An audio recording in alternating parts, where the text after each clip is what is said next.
Welcome to the next lecture in the series for this week. For this, we'll cover obstructive lung diseases in the transport environment. And I want you to frame this as the structural foundation lecture that underpins the clinical management talks you've already heard. And we'll go into in subsequent lectures reactive airway disease, COPD exacerbations. You've had pharmacology. Um, Reactive airway disease is a functional state. Obstructive lung disease is the structural and pathophysiologic substrate underneath it. So it's part of it. Today we're looking at what happens to the lungs over time, the permanent anatomical changes, the mechanics of airflow obstruction, and how those changes shape every transport decision that you'll make, from how you set up a ventilator to how aggressively you suction, etc. Let me walk you through what I want you to take away from this lecture. First, understand what makes a disease obstructive, which is reduced expiratory flow, increased resistance, and air trapping, and how that differs from purely reactive bronchospasm. Second, know the major obstructive diagnoses in transport. COPD with its two classic phenotypes, your chronic bronchitis and emphysema, and then bronchiectasis, cystic fibrosis, and small airway disease. Third, understand the mechanics of dynamic hyperinflation and auto-PEEP, because these concepts are what will hurt or kill your ventilated obstructive patient if you don't recognize and manage them. And then fourth, leave with a practical ventilator strategy and a mental checklist for the high-risk obstructive patient who has bullae, pulmonary hypertension, or a history of pneumothorax. So first, let me anchor the physiology before we go into specific diseases. The defining characteristic of an obstructive lung disease is increased airway resistance. Air can get in reasonably well, but getting it out is the problem. This is the opposite of restrictive disease, where the problem is getting air in. On spirometry, obstruction shows up as a reduced FEV1, the volume exhaled in the first second, and a reduced FEV1 to FVC ratio below 0.7. Fortunately, you don't have to know much of anything about PFTs or pulmonary function tests, so that's kind of just FYI. The FVC, or the forced vital capacity itself, might be normal or reduced, but the ratio is the key discriminator. The downstream consequence of the expiratory obstruction is dynamic hyperinflation, auto-PEEP, big floppy hyperinflated alveoli. If the patient can't fully exhale before the next breath, air accumulates in the alveoli. This traps gas, increases the functional residual capacity, or the FRC, to well above normal. It flattens the diaphragm, and it converts the normally convex diaphragm into a mechanical disadvantage. In the intubated patient, this trapped air generates auto-PEEP, which is intrinsic positive end expiratory pressure that the ventilator doesn't know about, and that can cause cardiovascular collapse if it's not recognized. This slide here covers the two classic COPD phenotypes, chronic bronchitis and emphysema. And I want to be clear up front that most patients have elements of both. The classic teaching labels these as the blue bloater, the pink puffer, blue bloater being the stereotypical chronic bronchitic patient, pink puffer being your stereotypical emphysematous patient. And while those labels are oversimplified, the physiologic distinctions they represent are real. The chronic bronchitis patient presents with airway inflammation. They've got some goblet cell hyperplasia. They've got some mucus hypersecretion um, as the dominant process. These patients have productive coughs, they have frequent exacerbations, and they often carry like much higher baseline CO2 levels as a result of all of their VQ mismatch. So your CO2 retainer, your COPD, especially your chronic bronchitis patient, they are prime examples of that. The emphysema patient, on the other hand, they have lost the alveolar parenchyma. So the alveolar walls themselves are destroyed. So they're stretched. They're you know micro tears even.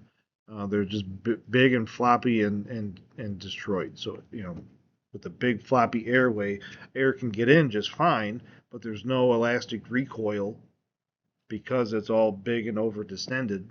Um, no elastic recoil for extubation or for exhalation. I'm sorry. So for COPD patients, it's easy for them to get air in, difficult for them to get air out.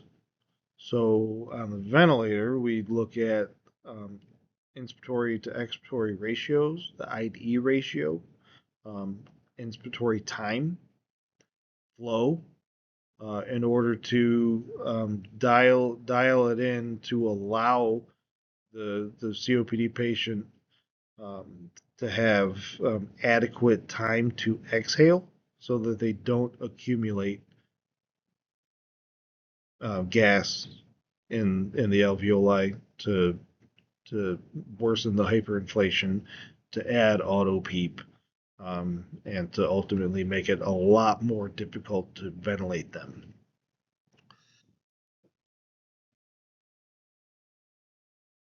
But in terms of the emphysema patient, just to kind of piggyback, they by losing that alveolar parenchyma, like the alveolar walls are destroyed, the gas exchange surface area is reduced, and the loss of elastic recoil is what drives the airflow obstruction. For me in transport, what matters most is which phenotype, chronic bronchitis or emphysema, dominates the patient in front of me. What do they look like? Are they heavier set and puffy and dusky, um, and you know really coarse sounding, or are they thin, frail, barrel chested, um, dusky? Differential diagnosing, between the two. Um, the emphysema dominant patient has the highest risk of developing bullae and a pneumothorax just because of the hyperinflation of the distal lung fields. The chronic bronchitis patient has the highest burden of secretions and a higher risk for exacerbation.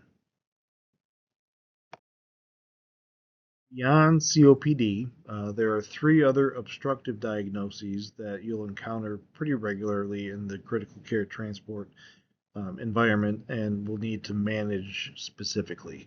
Bronchiectasis is one. That's the permanent dilation and distortion of the bronchi, usually as a result of a chronic infection, severe childhood pneumonia, or certain inflammatory conditions.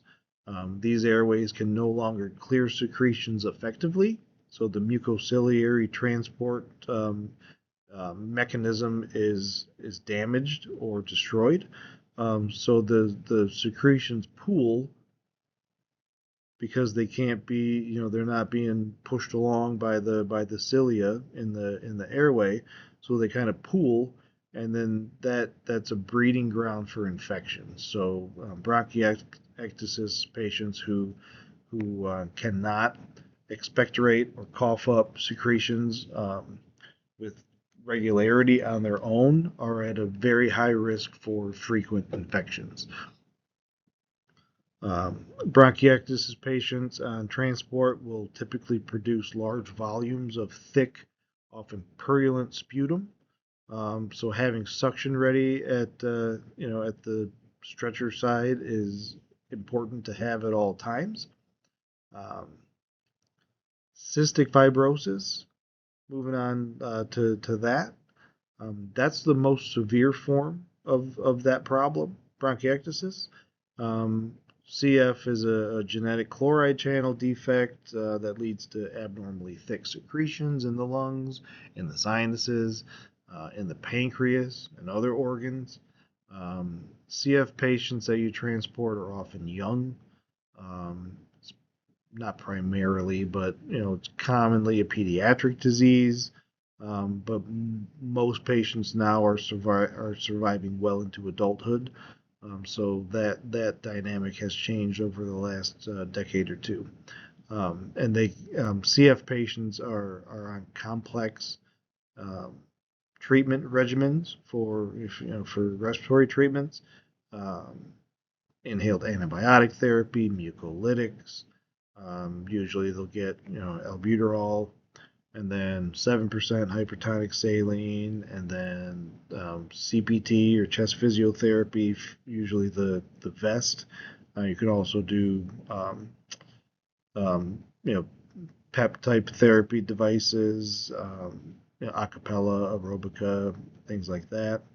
Um, and then they get a pulmozyme for their secretions, and then tobramycin as an anti-infective. So they get a long hour-long treatment, twice a day, and then a couple shorter ones during the day. So it's a lot to manage. Small airway disease, bronchiolitis. Those represent injuries to the terminal bronchioles from viral illnesses.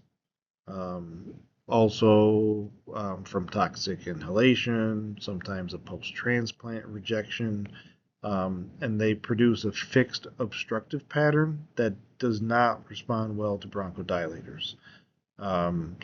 The bronchiolitis usually caused by RSV or the respiratory syncytial virus. That is extremely common, especially in the winter months, especially with your infants and toddlers and small children. Always defer to your hospital or your EMS protocol in terms of care management for bronchiolitis or suspected RSV positive patients. Um, the the strategy has really changed over the last 10-15 years. We've essentially tried everything, and not a whole heck of a lot works for bronchiolitis. Um, Best way to manage a bronchiolitis patient in the transport environment is to stabilize their work of breathing, suction them as needed, and try to keep them comfortable. Most of the other nebulized medications, albuterol, Pulmicort, hypertonic saline, none of those things have been proven to be all that effective. Instead, we provide oxygen therapy, so their SATs are within normal range. We'll suction them to make it so they can breathe a little easier, and then the big thing in the last handful of years is putting bronchiolitis RSV kids on high flow, so high flow nasal cannula. The flow from a high flow device, if you remember back a couple weeks ago, a high flow device is anything that provides flow that meets or exceeds a patient's inspiratory demand.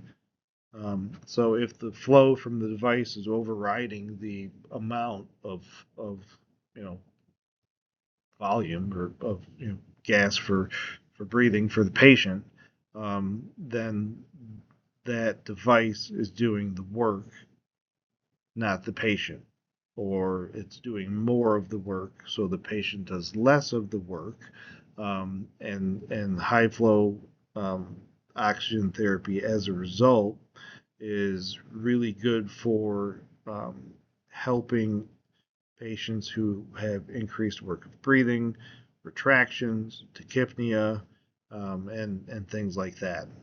It doesn't fix the underlying viral illness, obviously, but it helps to make them more comfortable and prevent them from deteriorating until we can, get other things on board.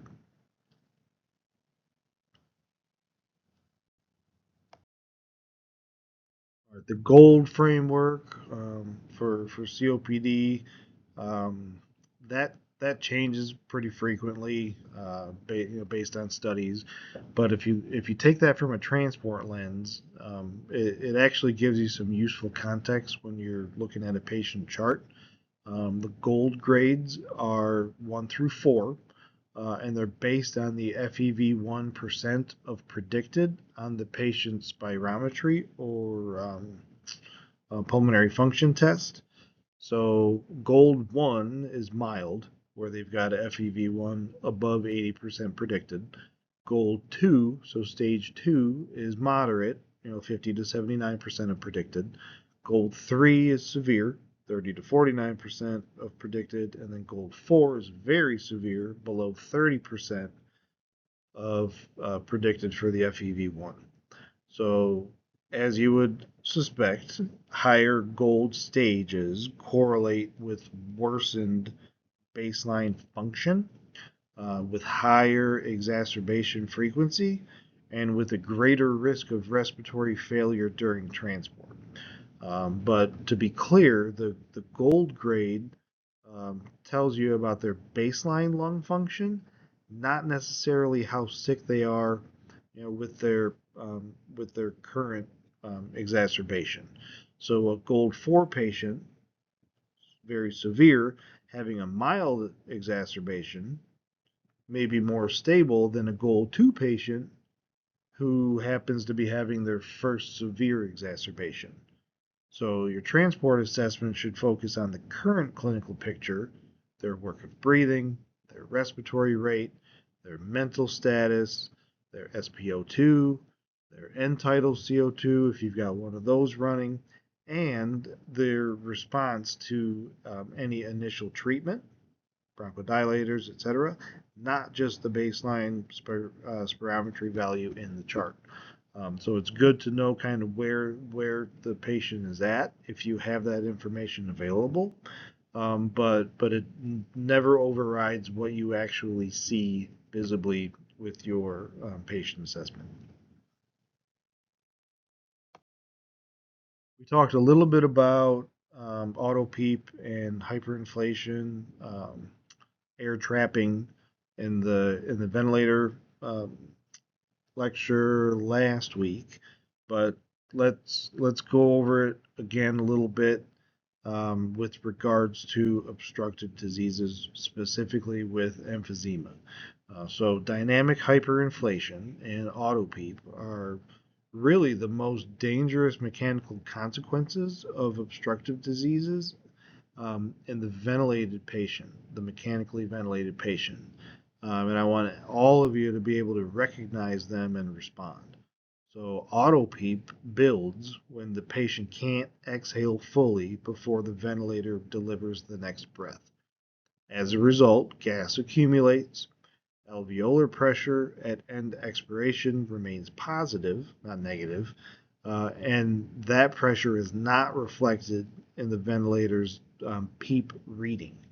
Um, it, it, it won't give you a value for auto PEEP.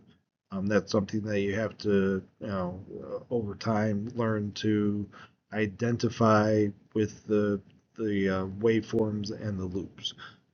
Now that's not necessarily something that you'll need to be proficient in, but recognizing when auto peep is occurring is important, so you have an idea of, okay, I need to do something. They need to be able to exhale longer because we're just building and building and building and building the pressure. Um, the clinical clues for auto peep are, um, if the patient is having difficulty triggering a breath, um, progressive hypotension that briefly improves when you like disconnect the circuit and allow prolonged exhalation. Uh, you'll have rising peak pressures or PIPs, rising plateau pressures, and on the flow waveform, the expiratory flow will not return to zero before the next breath starts. That's the easiest way to see it. Um, Management then on the ventilator is to lengthen the expiratory time. You can do that by reducing the respiratory rate, increasing the flow, which shortens inspiration, and if necessary, decrease the tidal volume. Um,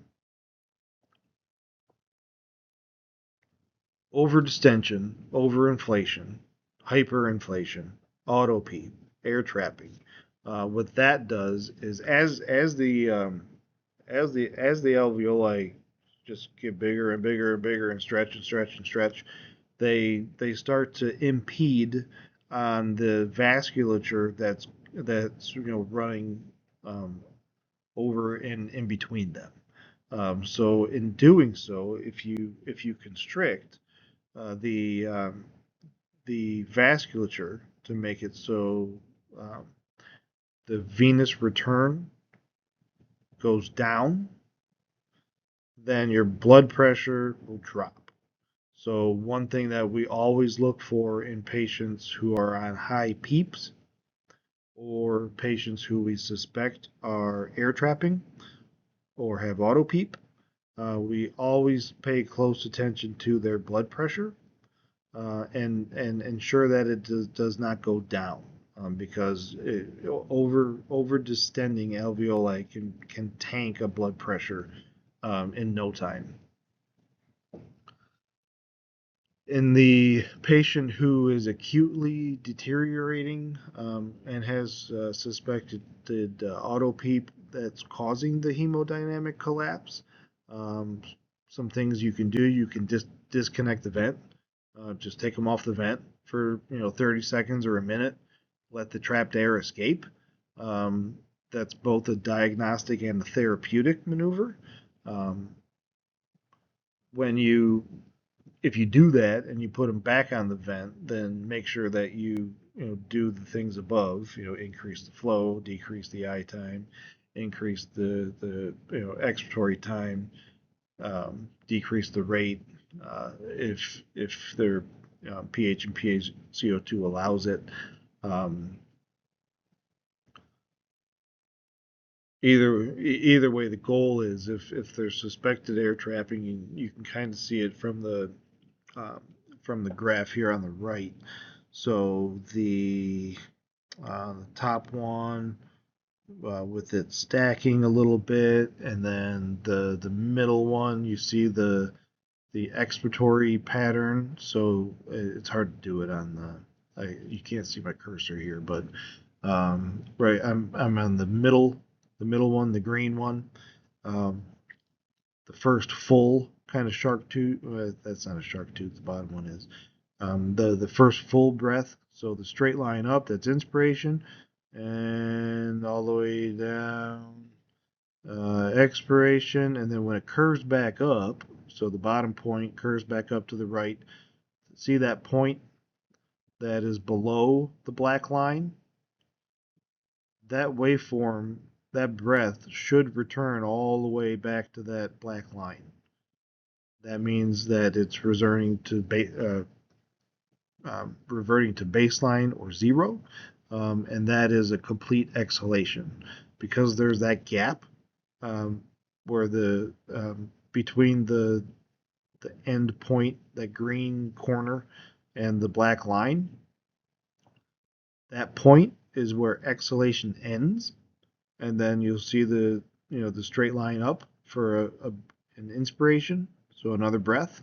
Um, because that did not on exhalation return to baseline, there is trapped air.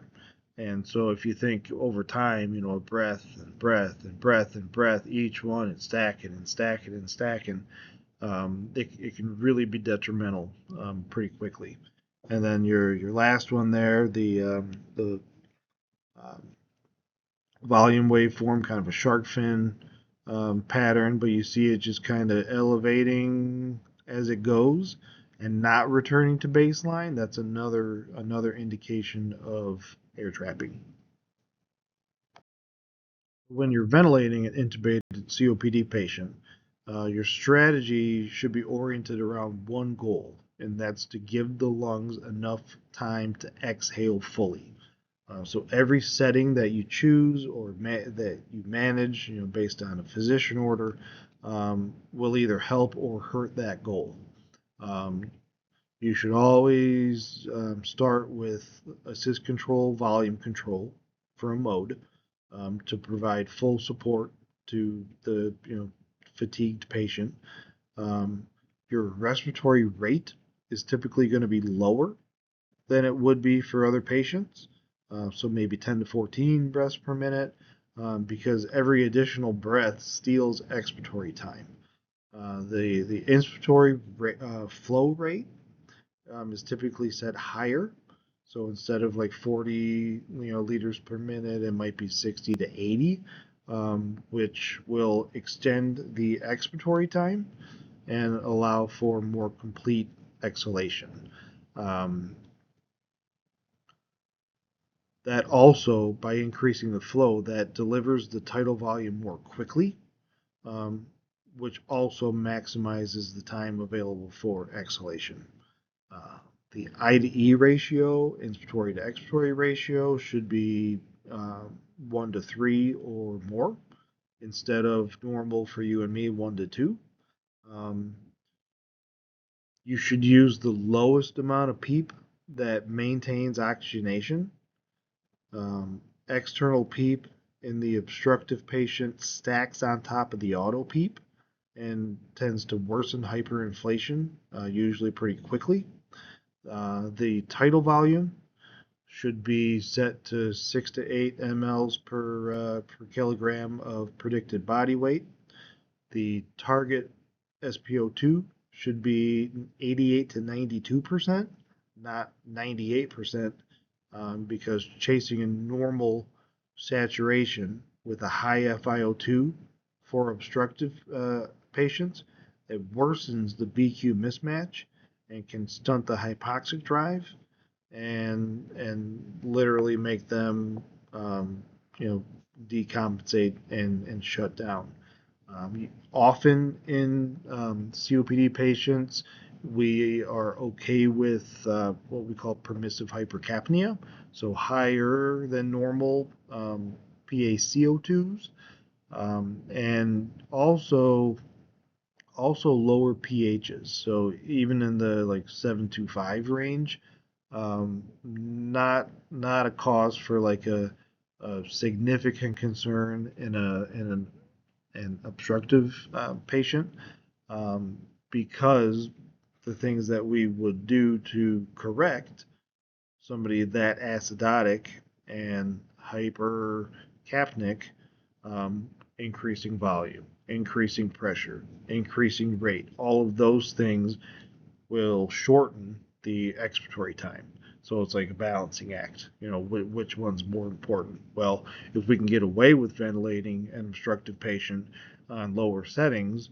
and allow for a little higher CO2, that's probably better, especially in the short term on a transport, than risking all of the adverse effects of hyperinflation and auto PEEP. terms of bronchiectasis and cystic fibrosis, those patients are among the most challenging transports that you'll encounter. And the challenge is almost always secretions. They can look deceptively stable until a mucus plug drops into a mainstream bronchus and the sat falls off a cliff. You should approach every bronchiectasis and CF transport patient with a very active secretion management plan. So inline suction setup if they're intubated, make sure you test it before you leave. Make sure the suction pressures are adequate. Negative 120 to negative 150 for an adult. Um, 80 to 100 usually for peds, and things like that. Make sure you have some higher flow suction available as a backup. Um, Reassess the airway frequently. If your patient is awake enough, encourage them to cough during transport. These patients, your bronchiectasis and CF patients, they've got very well developed cough techniques usually, and they know their airways better than you will. So um, continue all of their home regimen if that ends up being the case during the transport. So your um, hypertonic saline, pulmozyme, albuterol, Toby, all that stuff.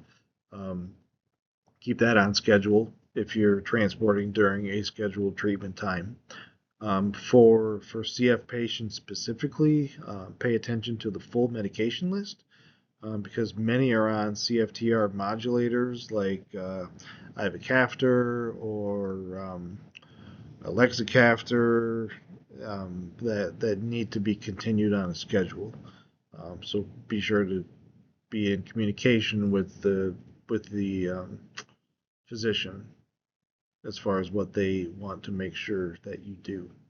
And always be aware that these patients specifically have a higher incidence of developing a pneumothorax because their damaged and dilated airways and blebs are at an increased risk, especially if they're on any kind of positive pressure ventilation.